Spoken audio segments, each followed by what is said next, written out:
मैं एक कविता पढ़ना चाहता हूं कि पिता होते क्या हैं।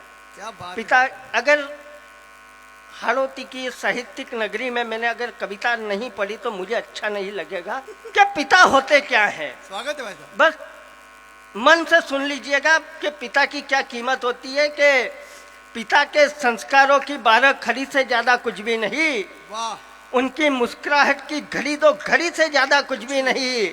मैं कितना भी कमा लूं, कुछ भी बन जाऊं दुनिया में, मेरी कीमत आज भी उनकी पगड़ी से ज्यादा कुछ भी वाह, नहीं। वाह, वाह, मेरी कीमत आज भी उनकी पगड़ी से ज्यादा कुछ भी नहीं।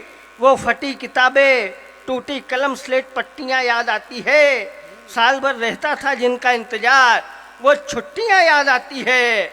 अब भी लड़खड़ा जाता हूँ चलते चलते कहीं किसी राह में, मुझे भगवान से पहले बस पिता की उंगलियां याद आती वाह, है।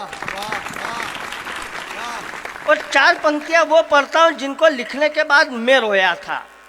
मैंने शायद मेरे जीवन में इससे अच्छा कुछ न लिखा हो। आप मन से सुनिएगा कि एक दृश्य अधिकतर लोग बचपन में देखते हैं कि मुझे अब भी भगवान से पहले बस पिता की उंगलियां याद आती है। मेरे हर अच्छे बुरे काम उनके ध्यान में रहते थे। हम घर में नहीं, उनके दिलो जान में रहते थे। और मैं नई जींस टी शर्ट पहन सकूं दिवाली पर, इसीलिए पिता मेरे फटी बनियान में रहते थे। अरमानों से लाई गुल्लक यूं ही फोड़ देता था, खाते खाते थाली में कलेवा छोड़ देता था। फिर भी पिता थे जो खुशी से मुस्कुराते थे, जब घर लाते ही पल में खिलौना तोड़ देता था। और जो लोग जिनको अपने पिता से कोई शिकायत हो, 4 पंक्तियां पढ़ता हूँ, शिकायत दूर कर लीजिएगा। एक टिप्पणी करता हूँ, साथ ले जाइएगा। मेरा मानना यह है कि राजा दशरथ ने अगर अपने बेटे रामचंद्र को 14 वर्ष का वनवास नहीं दिया होता तो रामचंद्र बहुत बड़े राजा तो बने होते, पर भगवान कभी नहीं बनते। इसी भाव से सुनिएगा। आप में अधिकतर वो लोग हैं जो खुद पिता बन गए हैं। अपने बचपन को याद कीजिएगा, अपने बच्चे के बचपन को याद कीजिएगा, और कोई शिकायत रह गई हो पिता से तो दूर कर लीजिएगा कि मुझे लगता था कि पिता के फैसले कड़े होते हैं।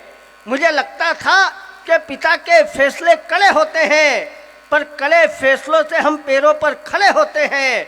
और मैं पिता बना तब मैंने सचमुच ये महसूस किया, बच्चे बच्चे होते हैं, बड़ी मुश्किल से बड़े होते हैं।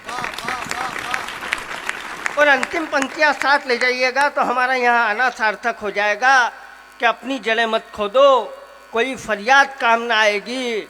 घर का आंगन छोड़ कोई जायदाद काम ना आएगी।